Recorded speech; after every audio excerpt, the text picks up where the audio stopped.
Okay, well, welcome everybody to the transcription. I'm going to switch transcription off. That is strange. Okay, welcome everybody to the 80th edition of Roses and the last one of 2021. And it's my pleasure to introduce Dominik Schreyer, who is my frequent co-author and finally, and also my best publicist on Twitter and the publicist of the series, and also becoming the publicist of Sports Economics, doing us all a great service. And finally, we've managed to coerce him into giving a presentation for us. So Dominik, when you're ready, do you want to share your screen and take it away? Yeah. Not sure whether I'm ready, but I will give it a try. So, hello everyone, I'm Dominik, and as you may know, I'm a huge Roses fan. I think it's a great initiative, meeting here every once a week to stay up to date with the latest sports economic research, and personally, I really enjoy it. Yeah. Funny enough, it took James more than roughly a year, to drag me onto this virtual stage, and now he's not even around, but I'm really happy with you, Carl, hosting me or hosting us. Today I'll present some work on women's volleyball demand, and it's joint work with Nico Becker, a doctoral student here at WHU, and Sascha Schmidt, and it's very early stage. There's not even a full draft yet, so I'm really looking forward to all your comments and questions, but just if they are nice and friendly, of course. And perhaps the first question is, why the hell am I talking about women's sports? And that's a good question to start, and there are two answers to that. The first answer to that is that when I agreed to give this talk, I had a totally different project in my mind back then. But, well, kind of life has happened, and I actually haven't even started that other project. So I had to go with something that, well, I almost had. The second answer, and that's the more serious one, or the more serious argument, is that I think that it's really important that we as a field engage in more research on women's sports or niche sports.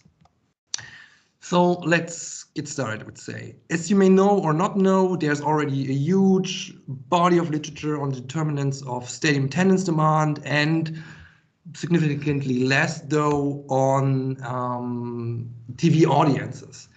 But surprisingly, within these two streams, there's really not much on women or niche sports. Actually, in the last year, in mid-2002, Pai Manzari and we made an effort to scope the extant stadium attendance demand research, only concentrating on studies that are on match day or using match day data. And in a nutshell, we found two interesting things back then.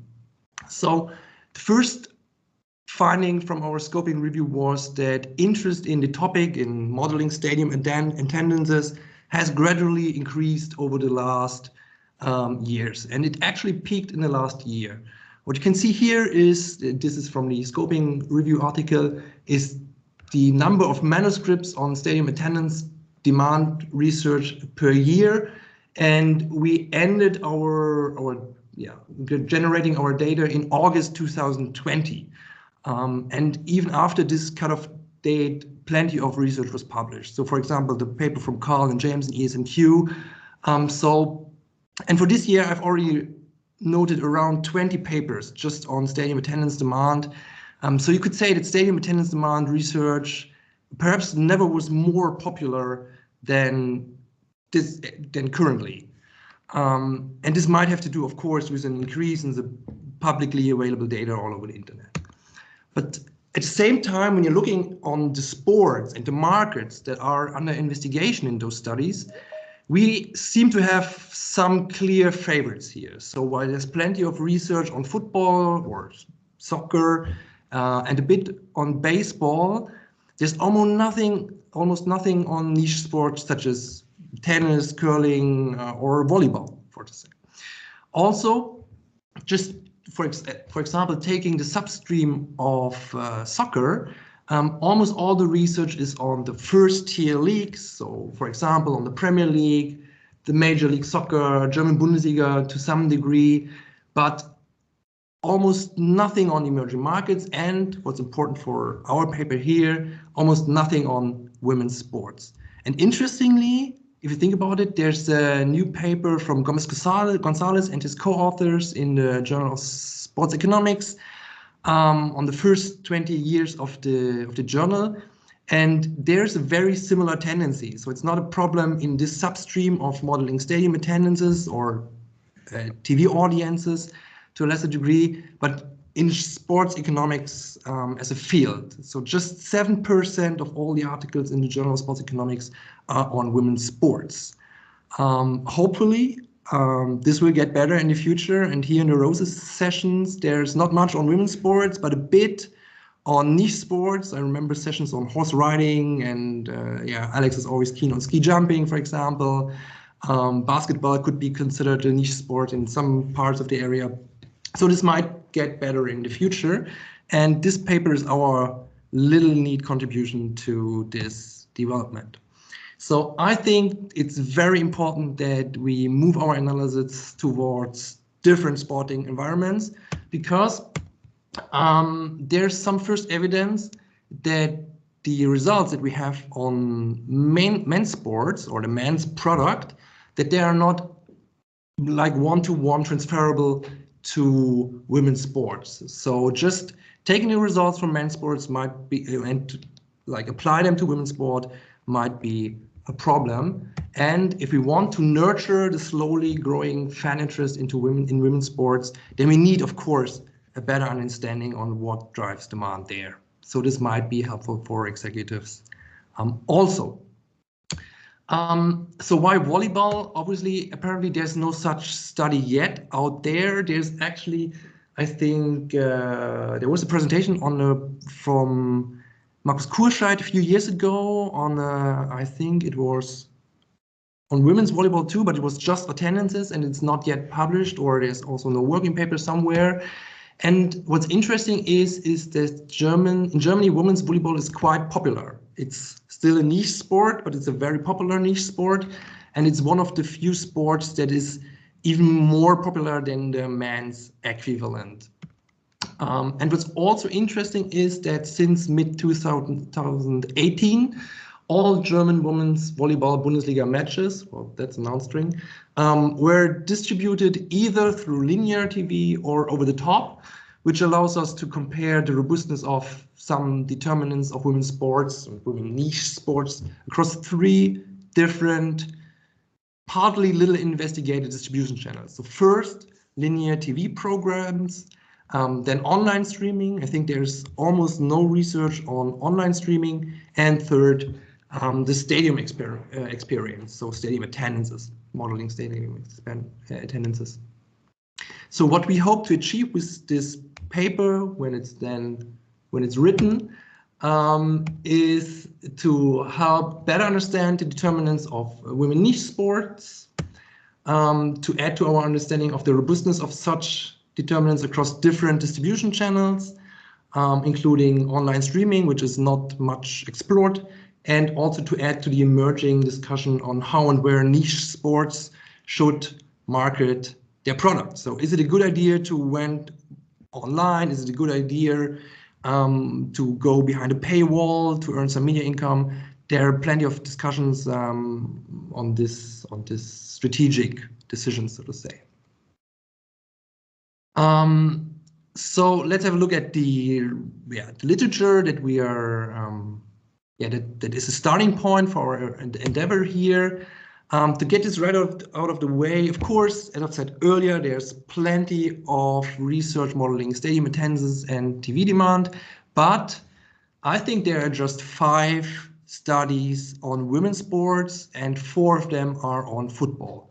3 on attendances and 2 on TV audiences demand. So the first, in the area of stadium attendance demand, the first study that was exclusively on women's sports is from Ellie D. Lefevre, Frank Stevenson, and Sarah Walcott, and they were investigating the effect of the 2011 World Cup in Germany on women's professional soccer league attendances. So I think this league is not even existing anymore, but it was the first contribution in this field. And the basic results are, of course, there's an essential role of some match quality factors, for example, away team characteristics, appearance of US superstars. The US team was very successful or entertaining in this cup, although, well, I think the Japanese won this cup. And there's also important, of course, factors proxying potential opportunity costs arising from attending, so precipitation effects, scheduling effects, things like this. So largely reflective of what we know from the classic literature reviews on the effects in the men's games, so to say. They also note that this tournament sparked stimulated some spectator interest in this league in the US, but it's just due to primarily due to the existence of some very prominent players back then that were remarkable. Then there's a second paper, also on a domestic league from Henk-Erik Meyer and his co-authors. Interestingly, they look at the same tournament but find no such spillover effects, perhaps because Germany was underperforming back then, but also confirm some of these earlier findings. So they also find positive effects of away team characteristics. They also think rainfall, that's bad for attendances. Nothing very special. And then there's the third paper from Valenti and his co-authors. I think it's with Niklas Selles tomorrow, I think. And they were the first to model spectator interest into a totally different product. So UEFA Women's Champions League Champions League, and they find significant interest in outcome uncertainty. This is a fact. This is, of course, as you all know, much debated and often absent in studies on the men's game.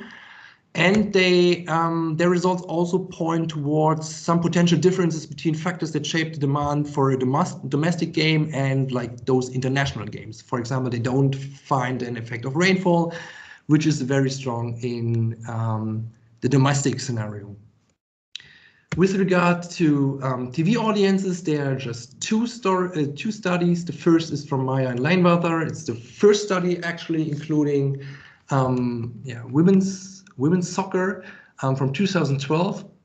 And what's interesting is they contrast the demand for the men's game with the demand for the women's game. And they find some notable differences with regard to the determinants that shape the consumer interest in watching broadcasts from the Germany women's national football team when you compare that to the games of the Germany men's national football team. For example, the women's demand for the women's game increased when there's a home game, which was not the case for the men's product. This might have to do with more publicity, more advertising when there's a game like in the country, perhaps. Further, they also differentiated between genders. So why are women watching women's football, and are those factors different to when they watch the men's game? And in fact, what they find is that female audiences' interest in watching the women's product were not affected by scheduling effects, but affected the demand for the men's matches. So scheduling effects were important in order to drive the demand for the female product, but not for the men's product. In contrast, men, so the other gender obviously, were significantly affected by factors such as kickoff times, match outcome uncertainty, and also the temperature when they had to decide whether they wanted to consume the men's team, and all those factors didn't even matter when it was about the women's product. So there might be some differences between the determinants that shape the demand for the men's versus the women's product. And Mara Konyer and her co-authors in one of the few studies that are on tennis demand, also TV demand here, they find something very similar. So some factors shape the demand for the women's product, but not for the male's product, and the other way around. For example, there were a different role of the participation of German players or tennis players, and also weekend effects that were quite different between the two products. So in sum, the results from those just 5 studies, 4 on football, 1 on tennis, suggest that determinants might be not necessarily robust across different products, so the men's versus the women's sports product, and also different channels. So for example, difference between stadium and television broadcast. So before I show you some data and some results, I guess it's perhaps helpful to get an idea of what volleyball actually is. And I went to YouTube looking for a short explainer, which I'll show you now, because those guys are way better in explaining the volleyball basics than I am. And if you came primarily to see some nice outfits, there won't be any in this presentation, so I apologize for that. So I hope this will work out.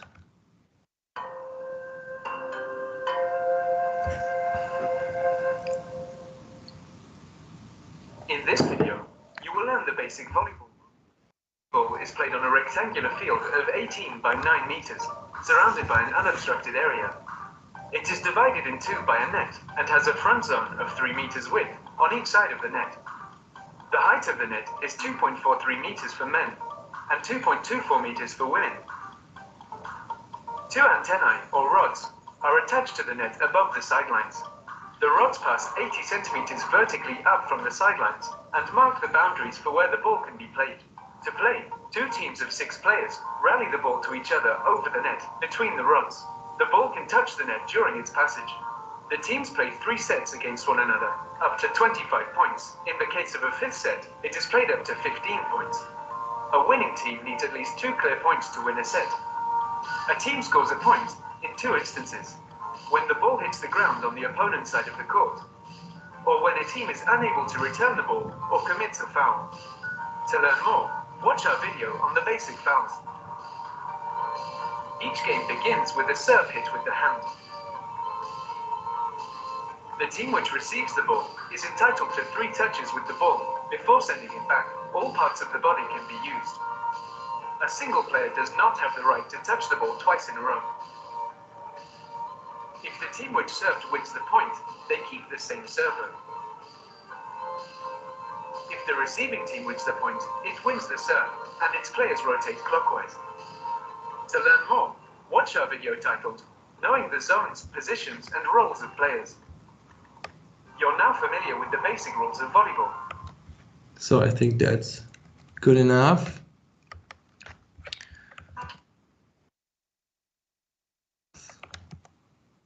So I think now you now got an initial understanding of the game, which in Germany is actually relatively popular, I would say. In Germany, Deutscher Volleyballverband, so the German Volleyball Association, currently counts close to 400,000 active members. And with that, it's the country's 15th most prominent sports association behind, for example, handball and skiing, but before basketball or badminton. The clear #1 in the country is, of course, football, so soccer, with 7 million members, and there's gymnastics, close to 5 million, and tennis. But still, there's some general interest in playing volleyball in a club, I'd say. Women, I think that you can see this also on the slide on the left-hand side, or in the figure on the left-hand side. Women are slightly more prominent, currently accounting for 51% of all the members.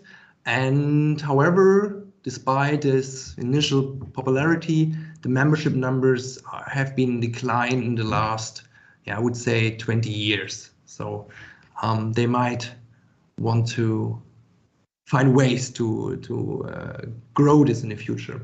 On a professional level, of course, like in most of the sport leagues in Germany or in Europe, the women compete in 2 divisions, the first Bundesliga and the second Bundesliga, and it's a system with relegation and promotion. It's a round-robin tournament where the 8 best ranked teams in the end move on to the playoff. Then they play quarterfinals, semifinals, and finals, and where they have to win 3 or 5 matches. So it's best of 3 and then later best of 5. Since 2010, there were 4 different teams that won those playoffs. So you could say there might be some degree of competitive balance, more than, for example, in the Bundesliga, in the German football Bundesliga. So there are 4 teams. Schwerin is the most successful there with 5 out of 11 championships. Then there's Dresden, Stuttgart, and Vilsbiburg. So it's not just the teams from the big cities that can compete there, but also from smaller towns. Regarding spectator interest, Bundesliga volleyball is like the most in-demand women's sport in Germany, like better than football and also handball, which I think ranked number 2 and 3, and they are roughly in par with the men's equivalent, perhaps even a bit more in demand. However, if you compare this to the men's sports, association football, hockey, handball, and basketball, it is kind of dwarfed. I will show you some figures about this in a second. And for 3 seasons, all women matches were distributed either online or through linear TV, which I think makes it a very interesting case to analyze. Before the season 18-19, the league agreed on a media deal with Sport 1, which is a free-to-air television program centered on sports programming, and also the streaming platform Sport Total, which is, streams over the top. Sport 1 committed to distribute 55 matches of the women's and the men's league free of charge on public television, and the larger share of this had to be the women's matches. And then Sport Total committed to distribute the remaining matches over their OTT platform. So as a result, the fans in Germany were able to watch all the games free of charge, either through their TV or through the internet.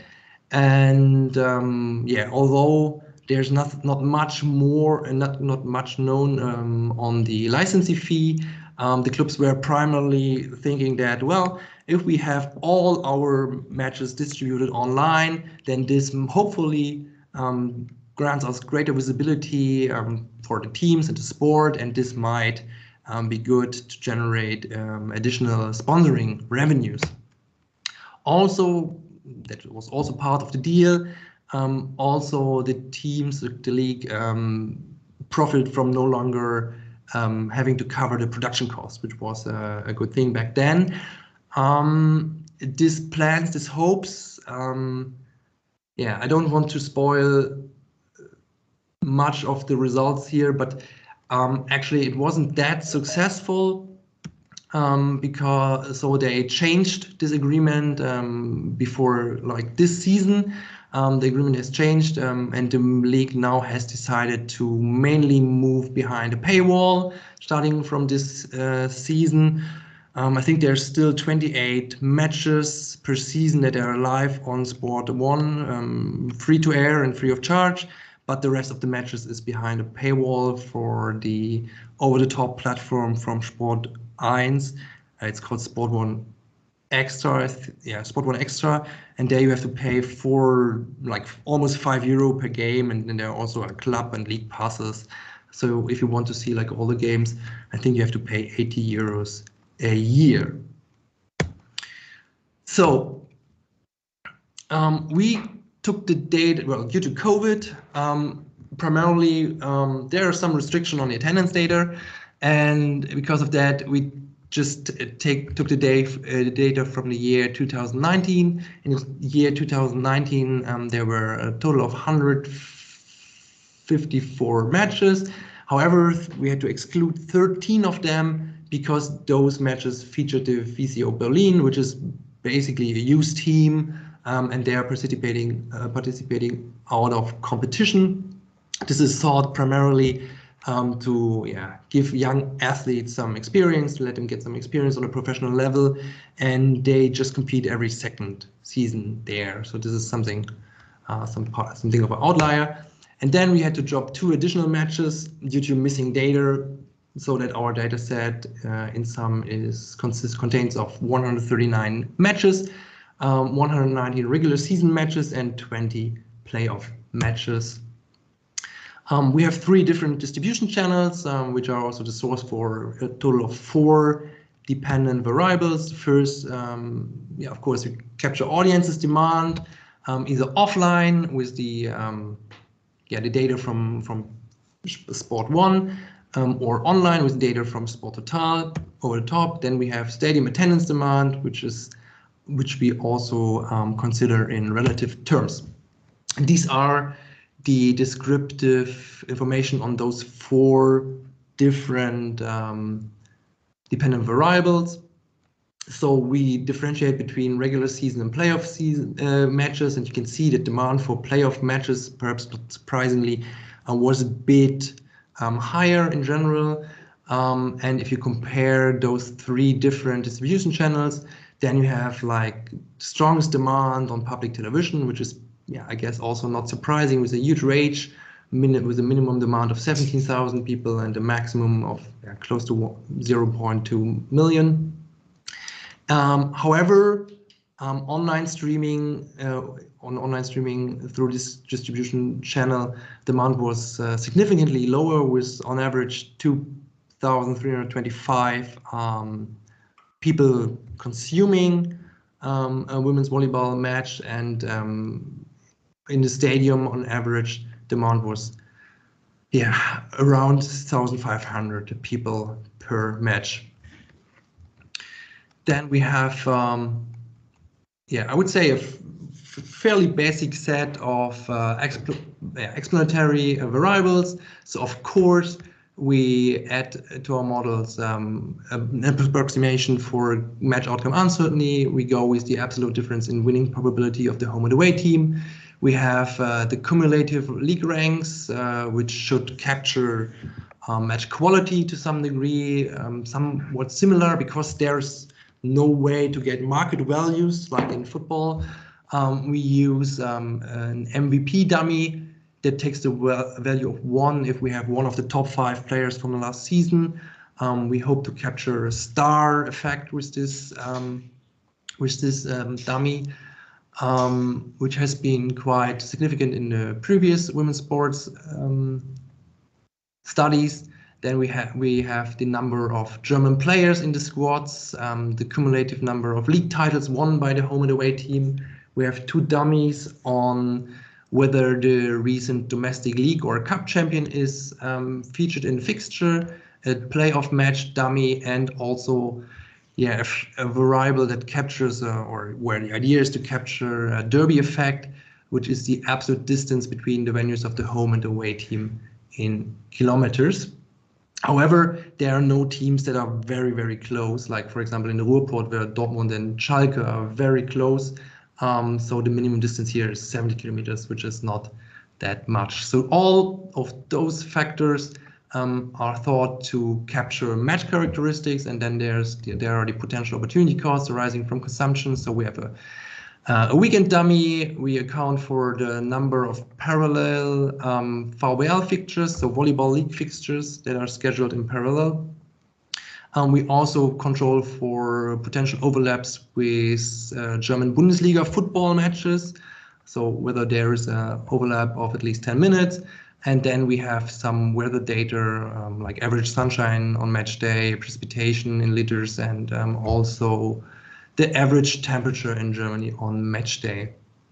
And finally, to control variables, we have one venue capacity on match day. It's a no-brainer, I guess, and then also whether the match was scheduled in season 2018 or 2019, because we are using data from 1 year. This actually contains like the second half of the season 2018-19 and the first half of the season 2019-20. That's it for the potential determinants, and in sum, we have 5 different models, at least at the moment. So the first two are only very basic, ordinary least squares regressions, like in most of the research on TV audiences demand, and they are of course transformed into their, well, not of course, they are transformed into a logarithmic form. So the first column one is the TV demand, the second one is the online stream. Then we have a Tobit model for stadium attendances, and yeah, somehow as a robustness check, also ordinary least squares. We don't necessarily have problems with sellouts here. About 8% of the matches, 11 matches are at capacity, but in general, sellouts are relatively scarce in the league, and there are also no hooligans or security measures. So our censoring is at capacity.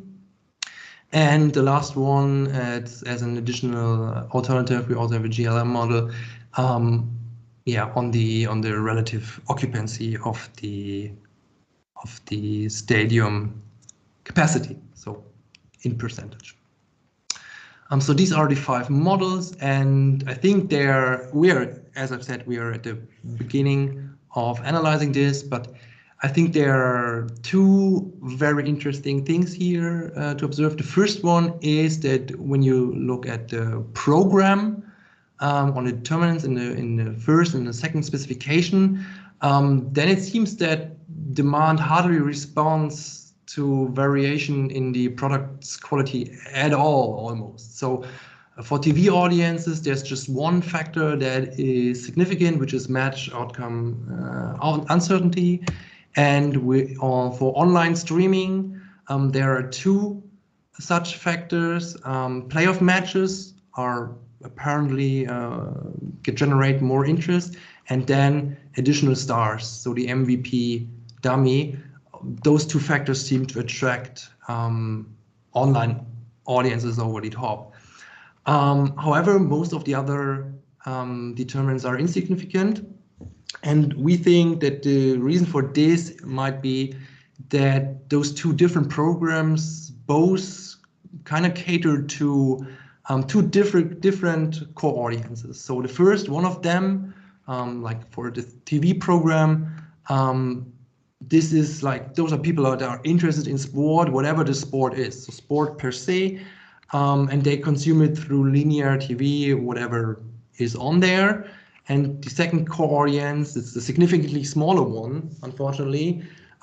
This one is interested in volleyball and consumes then through online streaming. And of course, could be, or it might be reasonable to assume that the second group is also part of the first one, but certainly the first group is unlikely to be part of the second one. So that's very interesting, I think. The second one is that there are plenty of variables that are where the effect is quite robust across the 3 different channels.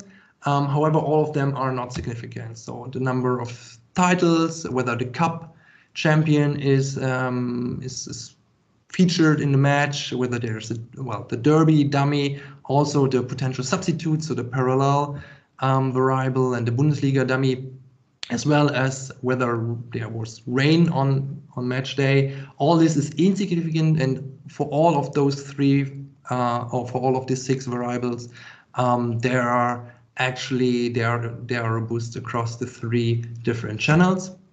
And then there are 11 factors that are robust across 2 different channels. And what I think is interesting, that 4 of those 11 effects, they're strictly along the 2 existing product lines. So the program, which is consumed either via broadcast or online stream, and the stadium experience. So you can see here the number, so the match quality aspect, which seems to be important for stadium attendances, but not for consuming the match per se. Also the number of players, of German players, is important for whether you will go to the stadium or not, or the venue. It's not a stadium here. And there's also interesting that there's a weekend effect, a very positive weekend effect, which makes sense, of course, if you think about Alex research. For example, there's a positive weekend effect on the stadium product, but not for TV consuming a program through broadcast or streaming. So to increase attendances, and this is already leaning a bit towards like some managerial implications, it might make sense to promote a match product quality aspects locally. However, if you want to increase the over-the-top audiences, it might be helpful to promote the offer per se. So not a match or some specific match aspects, but promoting the offer to interested parties per se. And this will be very important in the future, I guess, because now with the product behind a paywall, it might be even harder to find an audience. And yeah, of course, there are some limitations to all this. We just have one year, and we will also think about it, adding additional variables there. But that's what we have for the moment. And yeah, I'm looking forward to your comments. It's a bit weird that I can't see anybody, actually. We're still here. Yeah, I hoped. So I will close my presentation, right? Yeah, if you prefer. Yeah, I can jump back in. So people are still there. It's good. Yep. Thanks, Dominik. Right, so I'll open up the floor straight away for questions. Maybe I can get started. I've got a couple of questions. Yeah. So just on the modeling side, would you not be worried that they're sort of simultaneous? You know, these models, you know, people choosing to attend the match as opposed to choosing to, you know, isn't that a choice to watch online or actually go to the match? Could you model them that way? I would have to think about the way how should you model that? What? Do you have an idea? Well, what I would think that the audiences that go to the games might be similar to those that consume the matches, because you know there seems to be a core audiences there, but I would need to think about how you could model that. Okay. Well, yeah, maybe somebody else has a suggestion on that, but yeah. So Dame, you've got your hand up. Oh, I think you've muted yourself by accident. Hello, can you hear me? Yep. Yeah, okay. Hello, Dominik. This was a very interesting presentation. Thank you. I appreciate your work on under-researched women's sport. It's something I'm working on myself, and I hope the number of publications can soon increase now. One of the interesting things I saw in your presentation was that it's the first time I see numbers of OTT viewing for sports, and they're really low, and they're below 10,000 in Germany. And it's the numbers I have on cycling is similar. If cycling is streamed over the top, worldwide we have less than 5,000 viewers.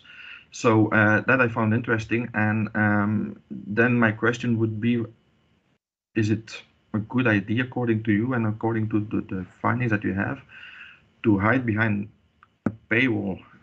Again, if I look at cycling, Eurosport invested a lot in women's cycling a couple of years ago, together with GCN, and they put it in behind a paywall in 2019, and the interest just decimated. So there was no interest at all in women's cycling, and then they decided to come back to linear TV on Eurosport in 2020, not behind the GCN pass, and it really stimulated women's cycling. So I'm very curious about your thoughts on hiding behind a paywall, given that your research is one of the first that really takes this kind of information into account. So it's So thanks. It's not entirely hiding. So there are still, I know I said that, but there's still 28 matches that are on free TV. But I think it's a problem, because if you aggregate all the demand here, then you have like close to 2 million viewers. Like maybe there's overlap. It's not 2 million people, but 2 million viewers via free TV. But like 200 something thousand on online streaming. And if you look at the revenue models of those clubs there, then I think it's like 70 to 80% is from sponsoring, and those sponsors won't reach. So I think one could say over the top has a problem because people might be not aware. So there's high search costs to find the games, to find those platforms. Those things change frequently, I guess. So and this might be worse if people have to pay for that. So I think it's bad, or it's not a good idea. And we saw something very similar with handball. Actually, they went in Germany. They went to Sky, and viewership decreased significantly. Of course, this might be a problem. I'm not sure whether it's the perfect idea, but yeah, we will see about that, I guess, or not, because data might be hard to get. Okay, thank you. Can I ask a similar question, just carrying on the same point? You're the moderator, right? Both of you. So isn't that interpretation all really confused by the fact that I can go and stream for free any bike race I want on Cycling Today? All the difference is the willingness to pay to avoid those pop-up adverts, right? What's the actual question, Carl? Well, the question is like, so you don't have data on the extent to which people are actually streaming this stuff illegally, right? Yeah, well, I would. So in this particular case, I'm not sure whether there's piracy with regards to German women's volleyball. So this might be. So I would buy this argument for, I don't know, Premier League football. Yeah. But yeah, there's one platform and things are free to consume. I wouldn't buy that. No, that's fine. In this scenario, not. Okay. All right. For more popular sports, yeah, certainly. If you think about the Premier League programs in beIN and Saudi Arabia, I think, yeah, right, with this channel. Yeah. Okay. Alex, you've got your hand up. Yeah, thank you very much. I think it's really important to have more studies on women's sport. As someone who is doing something on that these days, so it's if we want to promote it, we have also from the academic point of view to study those things. Now, as you mentioned, I'm a big fan of the scheduling thing. I was just wondering, what are the usual days they play? What is the schedule? Because you found there this positive weekend effect, but then, if I'm not mistaken, you also have Sunday dummy. Is that correct? No, I have a sun dummy, it's a sun variable, which is not on Sunday. It's the hours of sunshine on this day.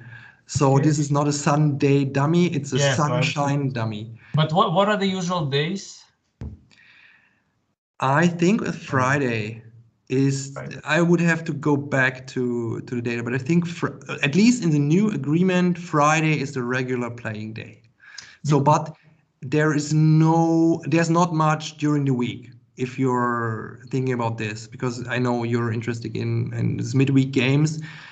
There are some, but most of the game matches are on the weekend. So you could say there might be a negative midweek effect too, because it's just the other way around, right? Yeah, because also I think one of the most important variables that you are using is this collision with the Bundesliga games, right?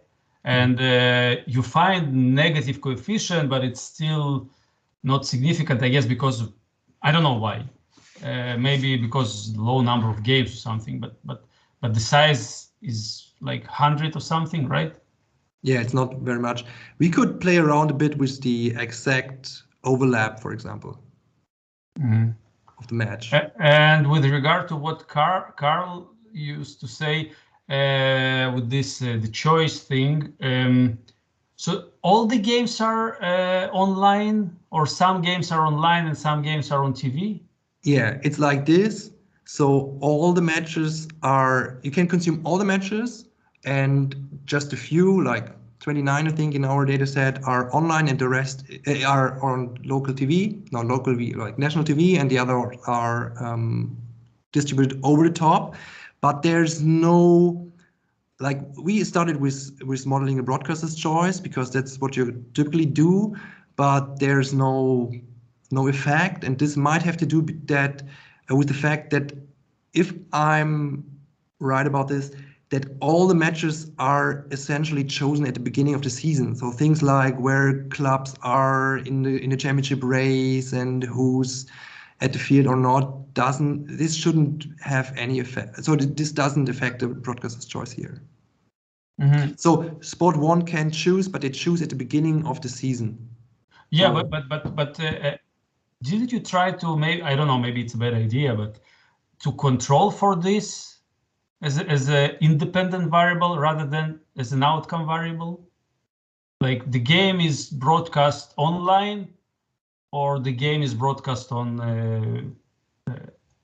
national TV. This is more or less dummy variable, right? Do I understand? They complement each other. So maybe this should be used as an independent variable. Yeah, we could add this as first model, for example. For the stadium attendance, for example. Yeah. Okay. Yeah. For this. Yeah. Okay. Yeah, I see. Okay. In the first step, I wanted to have the models as similar as possible, but this is a good point. Yeah. Okay. Are there any? It's an easy answer to Carl's question. Yeah, well, that's kind of what I was getting at. You should just, just have made a comment, not a question that I'm not able to answer. Well, I was kind of thinking whether it was seemingly unrelated regressions or whether you wanted simultaneous regressions. Anyway, it doesn't matter. Overcomplicating things is, I overcomplicate things. You're right. But you see, we are a friendly audience. We are. Yeah. So. I'll come back soon. Are there any other questions for Dominik?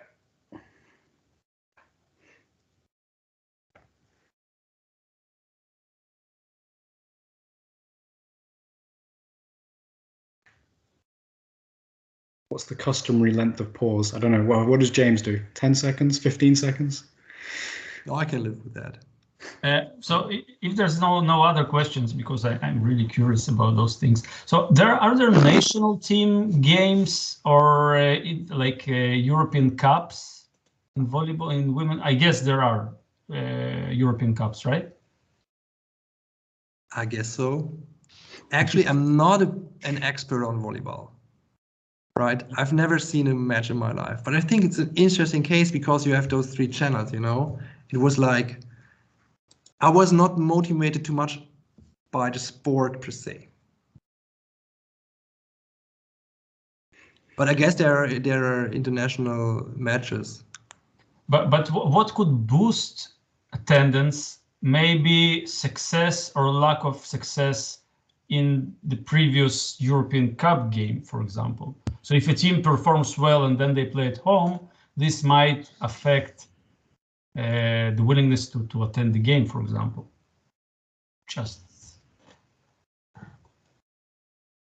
Yeah, we could look into that. But yeah, I don't want to have so much, team dummies, because my feeling would be that this. Yeah, I will look into that. No, but I didn't mean team dummy. I meant a dummy of whether a team played just before this game. Yeah, I understand, but this will be about, I guess, 2 teams or so. So it's a small league. They're just 11. Small, then there's no meaning. It's just 11 teams at all. And if there are 2 or 3 playing on an international level, and I would have to look this up, and supposedly they are also the champion, we have a champion dummy and a cup winner dummy. Maybe there's, I will look into that. It's good. It's a good point. Dame, you got your hand up again. Yeah, maybe another question. Maybe I missed it in your presentation, but how is the men's volleyball broadcast in Germany? Is it on what channels, or is it also is it on bigger channels? Is it all games or part of the games? Or so part of the actually it's the same. So part of the matches are on Sport 1. It's significantly less than the women's matches because they are driving, or demand is higher for those games, and the rest is also on this over-the-top platform Sport Total. So it's essentially the same. Okay. Okay. Great. There was another question, right? Is there another question? I don't know. You got sharper eyes than me. Thing from Jan van Ors? No. Then it was just saw a hand. It's not there. Okay. Well, in that case, I think we can wrap up and thank Dominik for his presentation. Thanks for the comments. Last presentation of 2021. So I'll see you all in the new year. Hope you have a good holidays. And I guess we'll all have to look out for James's announcements about what's happening next after in 2022. I think he's got a great cliffhanger. Sorry? The great cliffhanger. The cliffhanger. See what the schedule is. Yeah. Okay. Well, this was the 80th, and apparently it's still going to go on. So we'll get to 100. That'll be a great event. Maybe we'll have a sports economics quiz or some kind of celebration on the 100th or something. Anyway, thank you everybody. I'll stop the recording now. Bye-bye. Bye.